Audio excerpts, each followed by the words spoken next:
a determined plastic surgeon, makes waves all the way up to the White House to fight for insurance coverage for breast reconstruction following plastic surgery. But she doesn't stop there, as she's inspired to help educate on how to reduce the risk of breast cancer altogether. She's the author of 2 books, helping others to live healthier, happy lives. Welcome everyone to the Pollinating the Planet with Love show. I'm your host, Beth Bell, and I'm here with a very special guest. Dr. Christine Horner is a nationally known surgeon, author, and natural health expert residing in San Diego, California. She holds 2 board certifications, the National Board of Surgery and the National Board of Plastic Surgery. Dr. Horner was recognized as a leader in her field shortly after starting her plastic and reconstructive surgery practice, as she successfully ran a national campaign to pass laws requiring insurance companies to pay for breast reconstruction following mastectomy. Dr. Horner's first book, Waking the Warrior Goddess, was the winner of the 2006 Independent Publisher Book Award and Best Book of the Year for Health, Medicine, and Nutrition. As Dr. Horner describes all the research-proven natural approaches, foods, supplements, herbs, and activities that dramatically protect against breast cancer. So I am honored to have you here today. Welcome. Oh, thank you. And I'll just mention I've written another book since then called Radiant Health, Ageless Beauty, and that also won a National Book Award for the best book in health, medicine, and nutrition. Wow. So yeah. Yes, I love that. Yeah. Well, I always like to start out, because you're so well accomplished and there's so much that we can talk about today, but I like to go back and ask the question, what did you think you were going to be when you were a little girl, and is that what you're doing today, or is it a complete diversion from what you thought? Well, it's evolved, you know. Okay. So I was an odd child where I was fascinated with science and biology, and I was reading books on the kidney when I was 10 or something like that.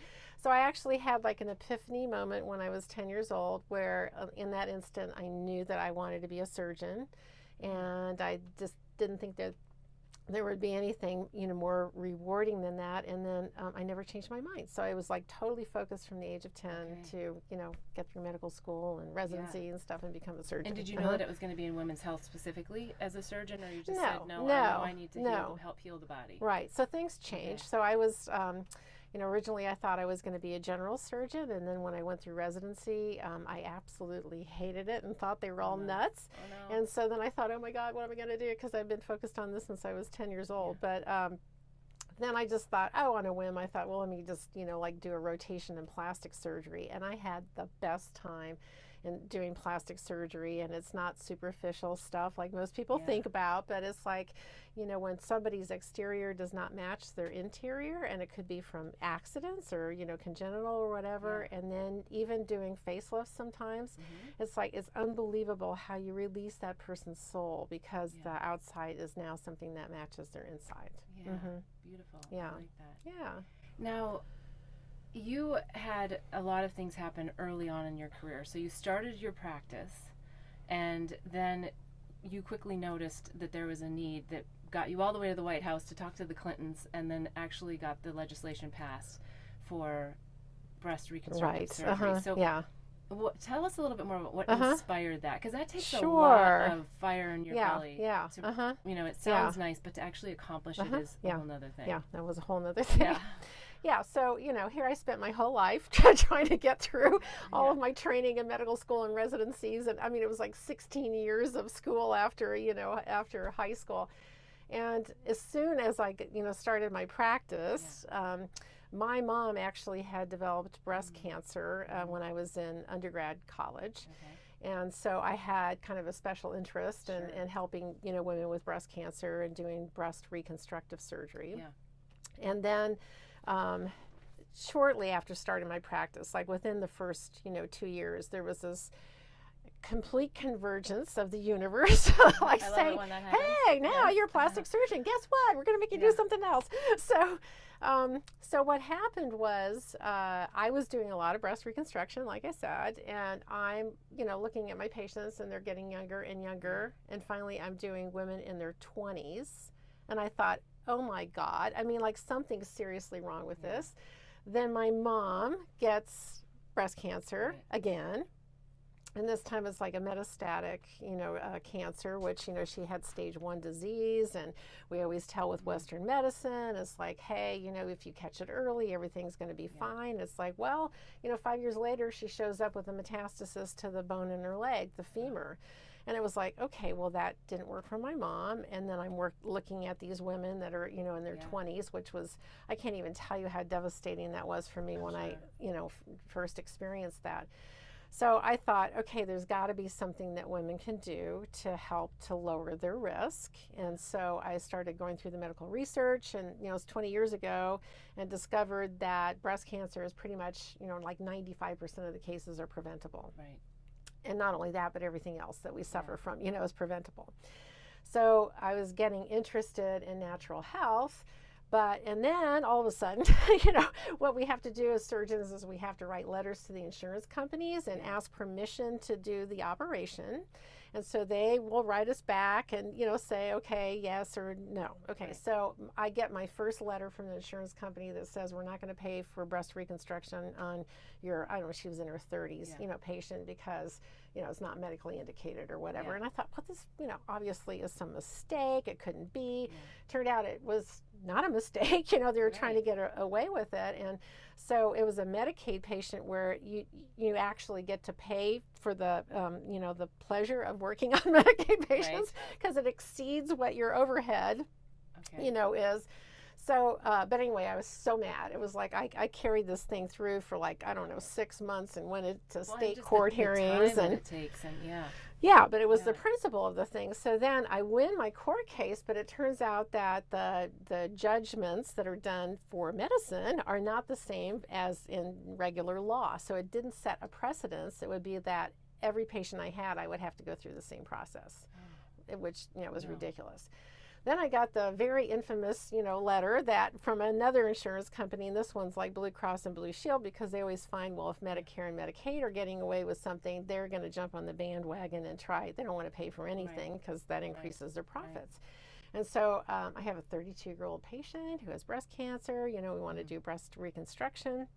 And they send me a letter and they say, we're not paying for this on your patient because it's on an organ with no function. Yeah, isn't that amazing? Yeah. So I lost it with that one. I thought, you're going to pay and everyone's going to pay. So I organized this national campaign, and I was actually doing Landmark Education Corporation courses at the time.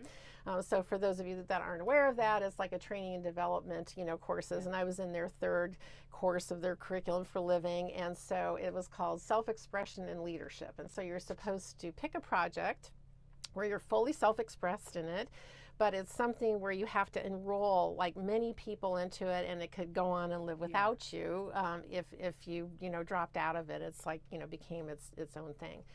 So I was like, hey, I'm gonna make sure that we get laws passed making it mandatory that insurance companies pay for breast reconstruction. So I spent 5 years working on that law. Enrolled the whole country, got the American Cancer Society behind me. I mean, got representatives in every state. I met with President Clinton several times and Hillary. And then, there was just basically divine intervention, because what happened was Bill Clinton was president then. They had a Republican Congress. Nothing went through. And so the only thing that went through was the budget bill. And on the very last day of Congress, on the second year, they tacked the breast reconstruction legislation onto the budget bill, and it had nothing. It was never heard in committee. It wasn't on its own value. It was just because there was D'Amato, who was a senator from New York, was running for re-election. And so he's like, I need something to run on. And so they said, okay, take the breast reconstruction. I'm like, okay, God.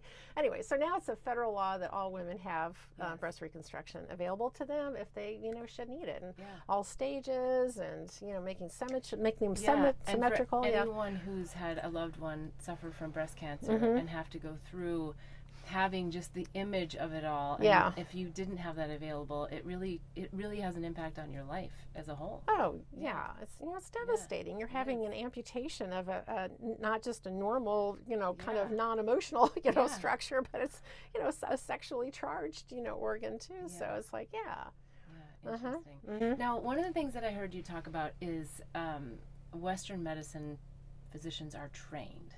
And the reason why I bring that up is that you are obviously trained. Yes. But you think way outside the box. You ask a lot more questions. Yes. And you don't stay in the... I think you said something about like 75% of people were, when they entered into medical school, were open to alternative. Yes. And by the time they ended, it was 25%. Right. So somehow you made it through all of the scientific data-oriented training, but you still got involved in Ayurvedic. You know, you have a whole repertoire beyond the medicine, the Western medicine. How did that happen? Like, was it just innate? Well, I would say that I always had an interest in it since I was really young. And of course, you have to go through all the Western, training. And after I was finished, I actually had this idea of doing like a more holistic, type of, plastic surgery, practice. And so, the little universe was in there stirring its stuff, right? So the first time I met with President Clinton to talk to him about the issues with the breast reconstruction, I was living in Cincinnati, Ohio at the time, but they sent a reporter out from the television stations in Cincinnati to interview me. And it happened to be that he was a teacher of transcendental meditation for 30 years. Okay, well, that's interesting, yes. And so, he interviews me and he says, hey, you should really learn how to meditate. And I was like, okay, I'm always like, I want to try everything, right? So I learned transcendental meditation and was totally blown away by it. And then he said, well, if you're interested, TM is actually from a system of medicine called Ayurveda. And I'm kind of embarrassed to say that I had never heard of it at that point in time. So we're talking, 25 years ago or so. So then he said, what you need to do is to go to this spa in Fairfield, Iowa, of all kind of, odd places, but it's where they have this clinic where they do a detoxification program through Ayurveda called Panchakarma. It's a 5,000-year-old system of medicine. This is, an ancient techniques. Sounds like it might be uncomfortable or awful, but it's not. It's like luxurious, spa treatments, massages, heat. And you can eat as much as you want, just of the specific food. Well, you need to actually cut back, for it. So anyway, so I go to the spa, not knowing, at all what I'm going to experience. And I only signed up for 3 days the first time. And about 48 hours into it, I looked in the mirror and I looked 10 years younger and never felt better in my life. And I thought, oh my God, these people know something. So because I am who I am, I really delved into it like crazy and learned everything I could about Ayurveda and became certified in it. And, for me, it was like the first time I actually learned about how do you create health. Because in Western medicine, I learned only about diseases and how to suppress the symptoms with medications or cut things out. If it hurts, cut it out. That's right. So it radically changed my life. And at that point, I thought, people really need to know this information because there's so many simple things that have such a profound effect, and it can help us to prevent all the suffering that we have with ill disease. So I approached the television stations in Cincinnati and said, hey, let me be your on-air doctor in the newscast, talking about complementary and alternative medicine. And so they said okay. And another miraculous thing like that never happens, right? And this was predates Dr. Oz, believe it or not. So it was the first segment in a newscast on complementary and alternative medicine in the country. And then we ended up getting it syndicated to a cable network called the Wisdom Television Network. And I was working 14 hours a day, 7 days a week between doing my practice and doing television.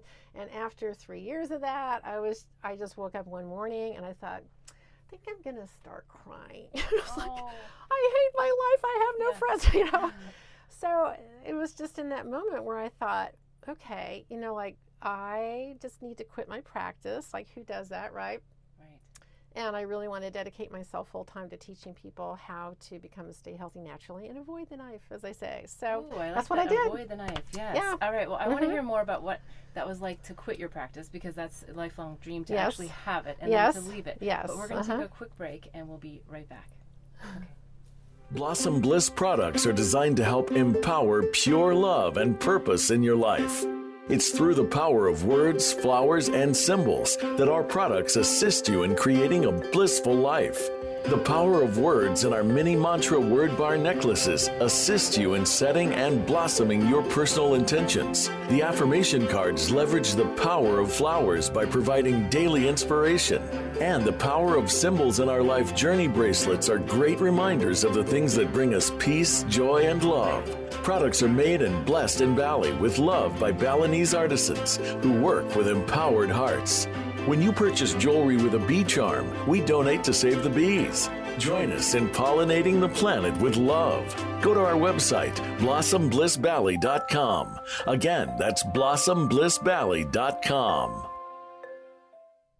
Okay, we're back with Christine Horner, and we were just talking about, I think, a really instrumental part of your life where you have worked so hard to have your practice. And in 2002, you decide that you're going to actually leave your practice. So tell us a little bit more about, like, how did you actually make that jump? Because there must have been a lot of fear involved, or was it just absolutely like, just go? Yeah, so, I mean, originally I was hysterical, right? Like, my life is not working. So then it became clear, that's what I needed to do, and it felt right. But, I definitely went through some phases where it was like everything that I did was with my hands, as a healer. Yeah. And so I had this, like, sense, maybe a month or two into thinking, okay, like, I'm selling my practice. And, of course, there was a woman plastic surgeon moving into the area that I called, and she said she would instantly take it. So it was, like, right away. Easy. But I kind of felt like my hands were being cut off, it was that sense. Yeah. So it was like wow, like these have been my instruments for healing. So now I have a different instrument for healing, but definitely there was that, kind of feeling to begin with. Yeah. Yeah. So once you left, you've been nationally recognized, internationally recognized for your work. And you were really on a circuit of promoting your book, promoting the diet, promoting prevention. Is that right? Yes. And so how did that all kind of come together for you? Because you've made the big jump, and now you're putting yourself out there. And, and how did that all come to fruition? Well, I knew that I wanted to write a book, to begin with, because I'm just like, in America, we must have a book, right? Yes. So originally I started my second book that I published. So the first one, well, I started to write this one, The Radiant Health Equals Beauty, but as I started it, I went, wait a minute, like, I know the secrets for ending the breast cancer epidemic, and for me that was even more important. So I stopped that, and then I started writing this book, which is called Waking the Warrior Goddess. So it's about enlivening your body's inner healing intelligence. But, the miraculous story with this, too, because you've probably talked with authors where it's just like, and it doesn't happen very often, but if you're like in this zone and you're totally, connected, it's like it just pours out. Yes. So I wrote this rough draft in 2.5 weeks. Usually it tells people years. Wow. Yes. Then, and then, of course, I knew nothing about the publishing industry, so then I just happened to see this writer's course for doctors writing nonfiction in Cape Cod. Went to that. The woman who was running it was a doctor at Harvard. She loved my idea. She said, I'll help you any way, I can. She got me an agent, connected with that. And then, I did all the final stuff in about a couple of months. So it was like a super fast book. Yeah. And But then that you're in the flow. Oh, right? yeah. I mean, that's the best part. And what I would do, like every morning, I'd lay in bed, and because when I first wrote this, I thought, well, I don't want it to just be like flat facts and stuff. I wanted to make it more interesting. And so I'm studying Ayurveda, of course, and there's, a lot of different kinds of goddesses that they, talk about that are expressions or impulses of nature. But so I just did a lot of meditation, and I was like, okay, so what can I do with this? And so all of a sudden I thought, well, the experience I had looking in the mirror and seeing that I looked 10 years younger and never looked better. I mean, I was glowing, and it's like, okay, that's your inner goddess. And so it's really about what you're doing is enlivening your own inner goddess through doing all of these various different techniques. So then I thought, oh, I can use like a goddess archetype. And I had a friend of mine who was a artist, and I was living in Santa Fe at the time, do drawings, for each chapter that kind of expresses what's in that particular chapter. Okay. Yeah. In the book, yeah. Yes. Is there any particular one we should point out? Just well, so there's one on flax seeds, which is, I think it's going to be, back here, but just to give you an example of what the drawings look like. So that one's a real pretty one. So, and it's like it's not like they're actual goddesses that we know of. It was like ones that were specific for that chapter, just, expressing the wisdom of the information in that chapter. And of course it would have flowers, because you're in the Pollinating the Planet with Love studio, and we're all about reconnecting to our inner wisdom. Yes. And this is medicine within. Yeah. So it's perfect. Now, I heard on one of your interviews, because I know you have a 30-day program, but I heard on one of your interviews you talked about 4 things.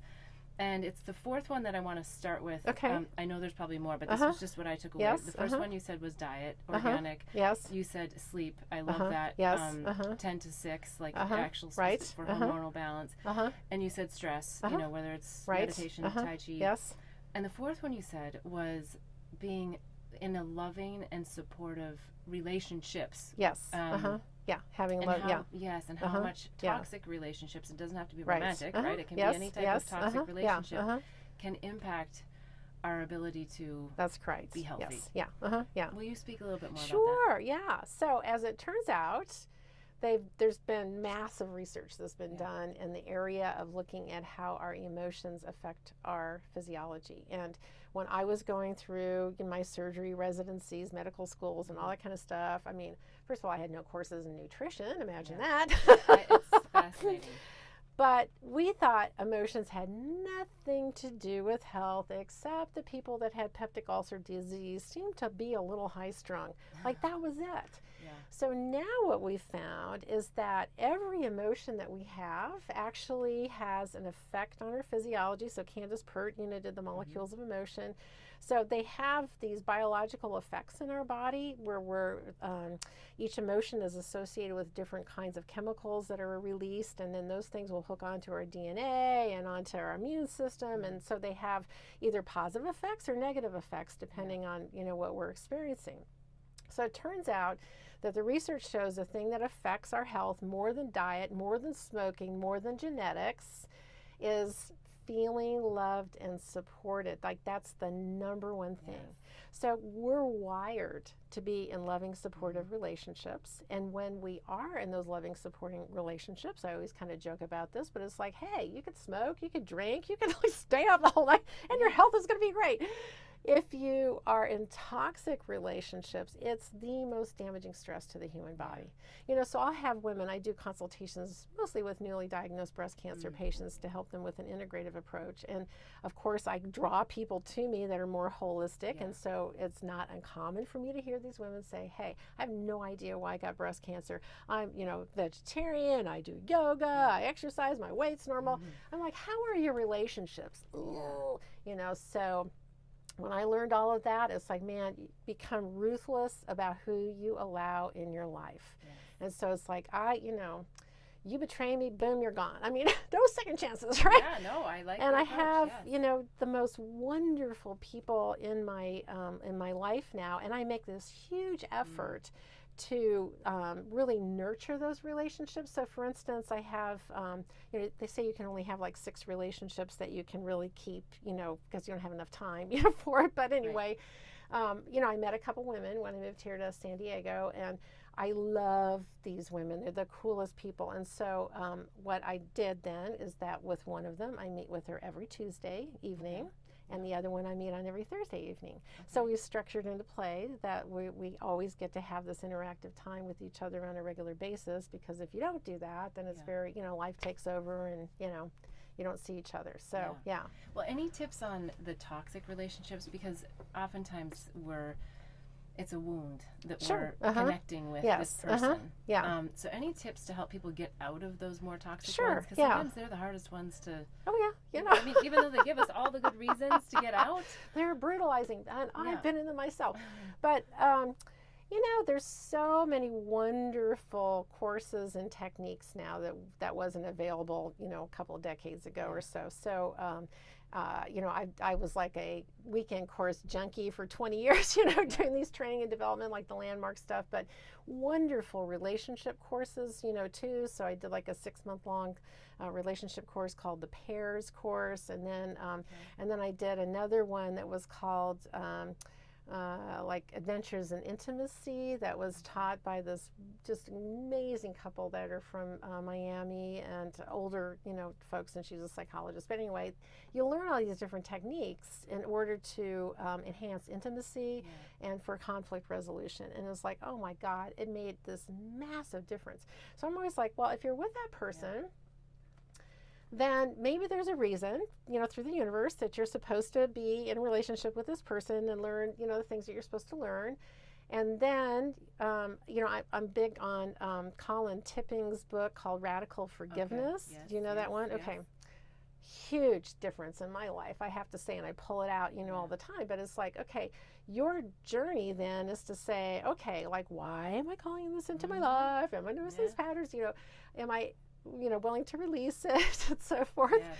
And then, you know, go through that, you know, radical forgiveness program where you can, you know, let it go so you're not holding on to those negative emotions. But, you know, there's just so many techniques that are extraordinarily helpful. The tapping, you know, stuff. I mean, just, I mean, endless, you know, things. So you don't have to be in a really toxic relationship.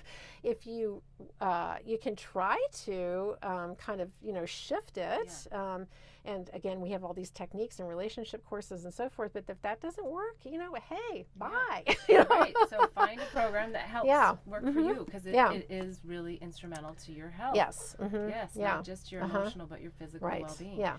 Okay. So speaking of physical well-being, organic foods. So I'm a big believer in organic foods.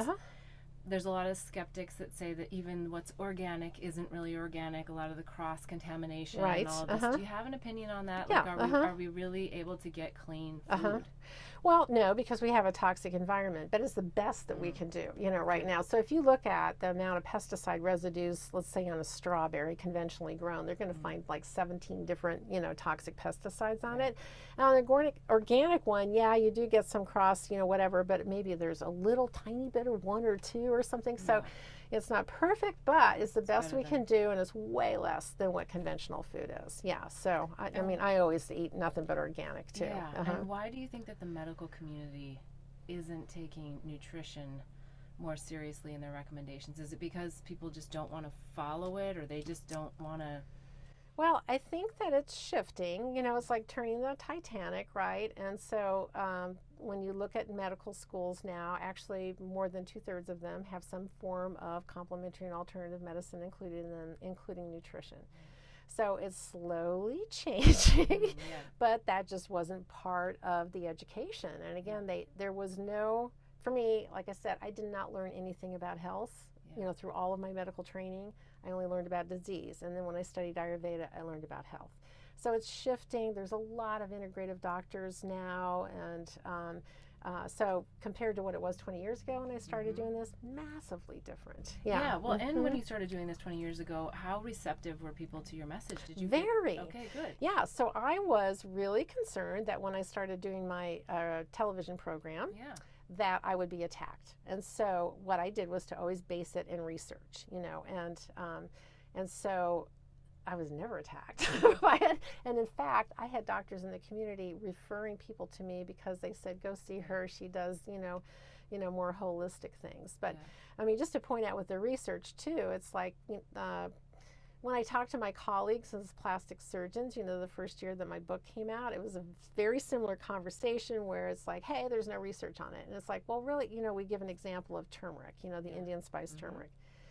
So it's the most researched plant. There's something like 15,000 studies in the medical research now, and these are double-blinded, placebo-controlled. That's our gold standard, published in reputable journals and done like at MD Anderson is one of the big centers where they're doing a lot of research on it. So there's extremely good research on these plants and nutrients that, you know, I normally recommend. And we even know down to the genetics, of how they work. So very sophisticated, extensively researched, and absolutely no question, that these are things that really help us and help to protect us and help to keep us healthy. Yeah. When it comes to plants, there's a lot of plant-based medicines too. I mean, I think we're talking a lot about supplements and things that can help us. But any opinion on the ayahuascas, the more powerful consciousness awakening type therapies? Well, I mean, there's definitely research that's come out to show that some of these plants that work with your mind can have really profound effects on certain individuals. And so the psilocybin that from the magic mushrooms, for instance, I mean, there's like recent research that came out on that shows that people who have had all sorts of psychiatric issues, from PTSD to depression and so forth, all they have to do is take it once and they're like cured. It's like this amazing thing. But it's very tricky, like you want to make sure that the most important thing is that you're in this very controlled environment, because you want to make sure that the person is safe and comfortable, and because that makes a big difference on what kind of an experience that person will have. But we are getting research on that. We just did an episode with Louis Schwartzberg, who's launched the fantastic fungi, which is all about mushrooms and the whole system that's happening underground. So now for someone that's maybe listening out there and they say, I really want an OBGYN that thinks like you in the sense of more than just the clinical data. How do you recommend people go about finding someone? Yeah. Well, there's a number of different organizations, but there's like the American Holistic Medical Association, and actually Christiane Northrup was the first person that was a president of it, and she's an OBGYN. So scattered throughout the country, there's practices that work in a holistic way, and you just have to research wherever you live, to find a person who's doing more of an integrative, type of an approach. Okay, good.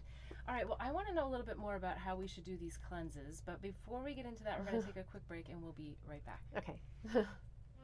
Blossom Bliss products are designed to help empower pure love and purpose in your life. It's through the power of words, flowers, and symbols that our products assist you in creating a blissful life. The power of words in our mini mantra word bar necklaces assist you in setting and blossoming your personal intentions. The affirmation cards leverage the power of flowers by providing daily inspiration. And the power of symbols in our life journey bracelets are great reminders of the things that bring us peace, joy, and love. Products are made and blessed in Bali with love by Balinese artisans who work with empowered hearts. When you purchase jewelry with a bee charm, we donate to save the bees. Join us in pollinating the planet with love. Go to our website, blossomblissbali.com. Again, that's blossomblissbali.com. Okay, we're back with Christine Horner, and we were having some really great discussions. We were just about to get into cleansing.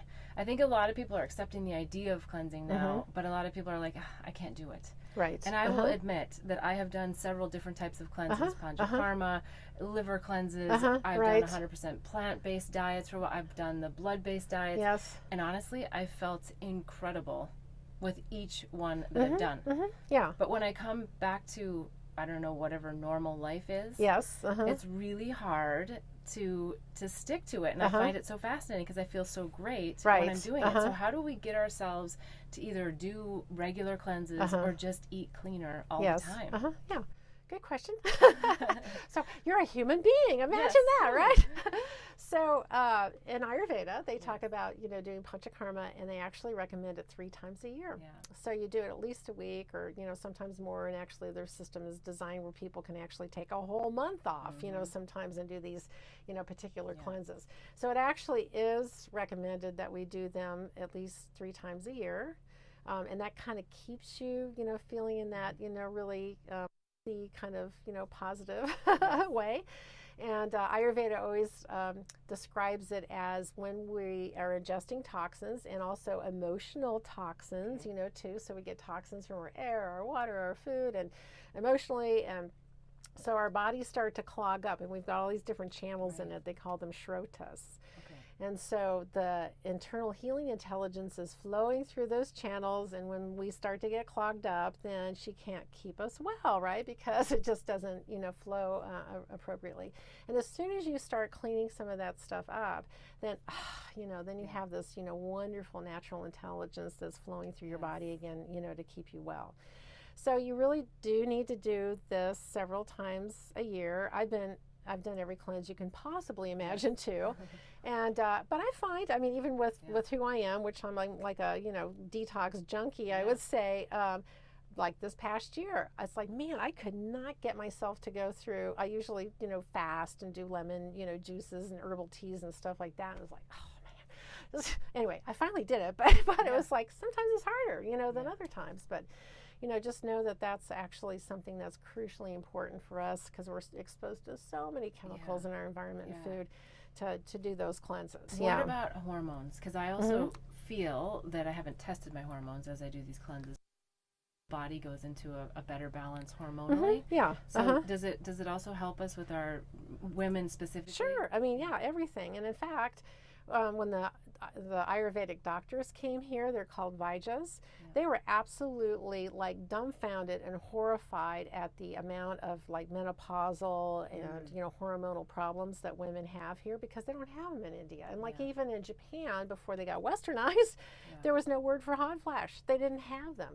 So like menopause is supposed to be this natural transition where you have absolutely no symptoms at all. That's how it was for me. I didn't even know I was going through it. Nothing, And that's how we were designed to be. And when we're having all sorts of symptoms that are going on, that's our little inner healing intelligence going, hey, I don't like what you're doing. So you have to say, you can either listen or you can wait for the big... That's right. And for me, it's like, what we really need to do is ask our inner healing intelligence, well, what am I doing that you're not liking? Because, for instance, it could be you're staying night. Well, I've had numbers of people where it's like I determine that that's the worst offense that they're doing. They start going to bed before 10 o'clock, and guess what? All their hot flashes go away. All you have to do is kind of induce balance into the body, and I think it's a real mistake to go running to the doctor to go get hormones, because to me it's just kind of like, let's shut up our inner healing intelligence. Well, there's a reason we're having symptoms. We shouldn't have them, and we were designed in perfection. We were designed to go through menopause. So it's a wrong question. The question is like, what do I need to do in order to rebalance myself so that I'm symptom-free? I really like the sleep part. I think that it's so important. And one of the things I learned living in Bali for 5.5 years is that it gets quiet. Like in Ubud, like everybody's the sun rises and sets almost the same time almost every day, because we're so close to the equator. And you go to bed early, and you get up early, and you kind of do it with nature. There's sort of this like real powerful like, orchestra that you wake up to, and that's how you're supposed to do it. Yes, and then you come back to the United States, and everything's closed in, and you hear the hum of the refrigerator, but that's about it.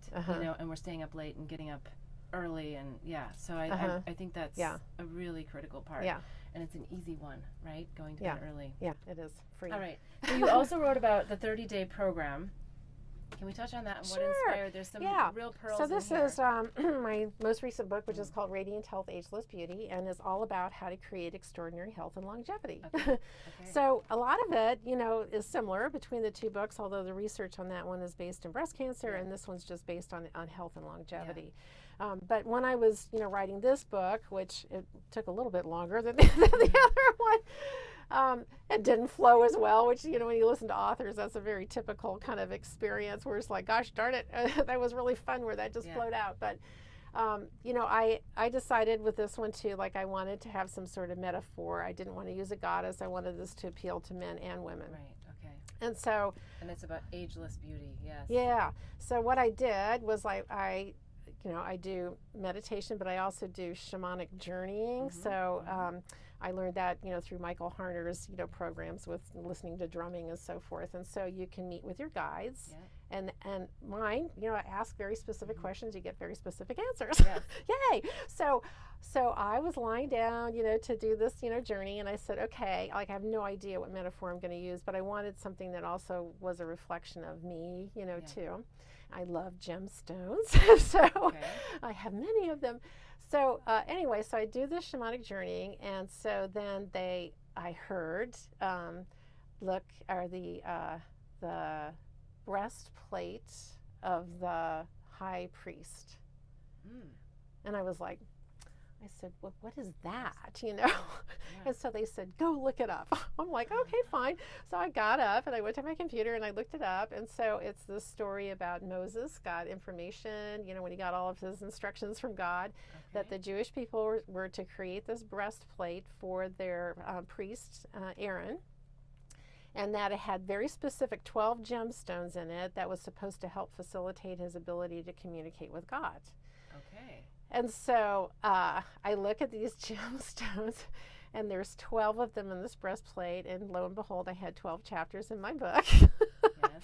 And then I looked up the energies of these different stones, and I found the ones that like perfectly associated with each chapter. So at the beginning of each chapter, I had another girlfriend who's an artist who, you know, drew the gemstones and did kind of a description, you know, of it. And then the whole idea is at the very end, you've now accumulated all the knowledge of all those different, you know, gemstones. And so now you have the ability to have this closer communication to God. And in Ayurveda, they say that the whole point of Ayurveda is to experience enlightenment, you know, so that's the point of that system of medicine. Yes. So the cleaner, more balanced, and healthier you are, the you know, the easier your connection to God. Yeah. Get the toxins out and bring Yeah, the light in. yeah. Yeah. Wonderful. All right. So in the book, the 30-day program, it literally takes 30 days that you're going through? Or? Well, so you can take it as long as you want, but what I did was just to kind of go through, because it's so hard. When you read through a book, then you're kind of overwhelmed because there's so much information. Where do you start? How do you do it? So it's really kind of taking you by the hand and it's nice. It gives people a regimen, a routine, something to participate in. And then the gemstones. You mentioned the gemstones, but are you saying that there was 12 chapters, so each chapter was kind of falling into a particular gemstone that's at the beginning? Yeah, it's the beginning of each chapter is a particular gemstone, right? And do you recommend that people get these gemstones? Well, you can. I mean, they can act very much so like medicines, you know, depending on, you know, the vibration of it. I mean, we definitely know that. We're all, you know, we're all energy, right? So it definitely has an influence, and you know, you absolutely could. Yeah. Interesting. So, wow. So you span a huge array of modalities, if you will. Yeah. And what's next? What's next? Well, so, you know, at this point in time, mostly what I've been doing is television, radio, and you know, print. You need to do anything more. I'm just thinking, like, I would just really like so to, much. you know, get involved with humanitarian, you know, efforts. And, you know, there's so many things, but it's like, well, the things that really bother me the most is, you know, how contaminated our oceans are. So like the ocean, you know, efforts towards ocean cleanups, and people are doing amazing things. And then of course global warming is like, you know, come on, we're, you know, in trouble. So I want to see if I can use my skills in some way to be involved in those kinds of efforts. Yeah. Interesting. Yeah. Well, it sounds like the fungi is mushrooms are the way of the future for lots of different things. Well, I'll just mention too, there's you know, one particular supplement I recommend for everybody that is a mushroom based yes, you know, I heard supplement. you talk about this and I wanted to ask you. Thank you for AHCC is what it's called. So Japan? From Japan. It's been around for about 40 years. Huge extensive research on it, and they find that it's the most effective formula in helping to support all the different cell types in our immune system. And it does it so well that people who take it on a normal basis have a much lower incidence of many different kinds of cancers, like breast cancer, prostate cancer, colon cancer, and so forth. Also really cuts down on the amount of colds and flus that you have because your immune system is so much better. And then super exciting research that they came out with recently, where at the University of Texas Health Sciences, there was a researcher there, Judah Smith, who tested the AHCC against the HPV virus that can cause cervical cancer. So when we get exposed to HPV, or, you know, it's a sexually transmitted disease, our own immune system, and most people can get rid of it on its own. So it goes away 98% of the time. Okay. So like, why do we need a vaccine that can kill people and cause permanent neurological problems when it goes away? There's only 2% of people where it goes on to become a chronic infection. So and there's no effective Western treatment to get rid of the HPV virus. So this researcher tested the AHCC on it, found that it killed the virus, and then she did a couple of clinical trials, just finished another really big one, with women who have chronic HPV infections, put them on AHCC. They tripled the normal dose of it, so it was 3 grams a day that you take. And at 6 months, the majority of them were completely clear of HPV, and it didn't come back. They followed them, into time. So it's like, I'd be giving this to my teenagers, too. Yes. Well, if it helps with HPV, could it also potentially help with things like herpes virus and maybe AIDS or some of the more difficult viruses that are out there? One thing that they did studies on last year is they found that it was effective against Lyme disease. And so usually within 4 to 8 weeks, they had significant improvements in the symptoms, both with the acute phase of Lyme and then in the chronic phase of Lyme, which are 2 different diseases. Yes. It's more of an inflammatory, kind of disease. So they're gradually doing more and more research, on it. So I would anticipate that it might be beneficial for things like herpes, although we don't have the research on it yet. Yeah. Okay. Interesting. Yeah. And how do we know the supplements? Like if we wanted to go out and get the mushrooms that you're talking about, how do we know that it's a reputable company, that it's actually active, ingredients, and that we're not just pumping ourselves with supplements that aren't really doing anything? Right. Very important question, because that can be the case. Yeah. And so there's many different ways that you can find out what are the best companies. And one of them, just in your health food store and so forth, the people that work in there are pretty well educated, and so they can help guide you. But there's also a website, an organization called Consumer Labs.com, and they do testing on all these different kinds of supplements. And so all you have to do, you have to pay to be on it, but it's not very much.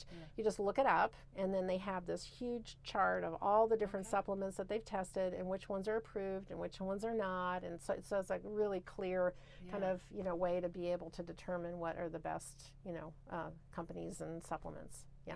Wonderful. Yeah. Well, you've shared a lot of wonderful pearls of wisdom. Is there anything that we've missed that needs to be highlighted today that really can help people with a radiant health and ageless beauty in their life? Yeah. So I always emphasize it's incredibly simple to dramatically improve your health. Incredibly simple. You think, oh my God, I've got to go do this austere life, now, and drink, wheatgrass every day and take millions of supplements and meditate. Well, yeah, those things are helpful, but what's been shown, like as a for instance with the breast cancer book, everything that I found that had a statistically significant influence, either you need to avoid or you need to favor, because that you avoid them because they increase your risk, or you favor them because they decrease. But the stats on them were like everything by itself would cut your risk in half. In half. Well, that's what the medications, the chemotherapy does, cuts it in half.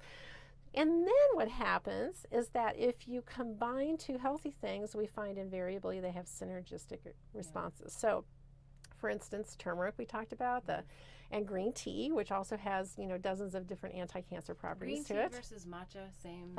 Well, they've done most of the research on green tea. Okay. But so there was a study where they showed that if you combine turmeric and green tea together in the same meal or the same supplement, that green tea enhances the anti-cancer effects of turmeric by 3 times, and turmeric enhances the anti-cancer effects of green tea by 8 times. So you get these huge multiplications of effects. So it's like, okay, it's incredibly simple. You start with one thing, you keep adding another healthy thing, and then these things have synergistic effects with each other. And there's probably data that shows this, with Asian cultures where they intake green tea and turmeric. Yes, exactly. And they have lower caloric intake, which is the thing that's really been shown to help to expand lifespan, more than anything. They've, found that with calorie restriction. So, when you look at the Asian culture, we find they have the lowest incidence of breast cancer and prostate cancer, and, of course, like in Okinawa, the longest, in longevity. And until they move to the United States. Yeah, until they move to the United States, Get them on whereas within one United States generation, diet. their risk will match that of American people. But we'll find their natural culture that they had before we contaminated them was all the things that shows that it, supports your health and lowers your risk. And Amazing. All right. Well, I have one last question. It's sort of a fill in the blank. Pollinating the planet with love means Means what to you? Well, from my bent, it's like the biggest expressions of love that you can have for yourself is making yourself and your loved ones as healthy as they can possibly be. And when you have extraordinary health, then you're able to better express the love that you have and, your divine purpose. Yeah. Sounds wonderful. Self-care, right? Yes. Extreme self-care and love. Wonderful. Well, it's been a pleasure to have you on the show today, and so likewise. many Thanks for having me. incredible words of wisdom. So thank you, and we look forward to next week's episode and wishing you bliss until then, so that you too can help in pollinating the planet with love. Hear who's up next when you like my page, Beth Bell Live, and join me each week as I invite a new guest into the mobile recording studio to help in pollinating the planet with love.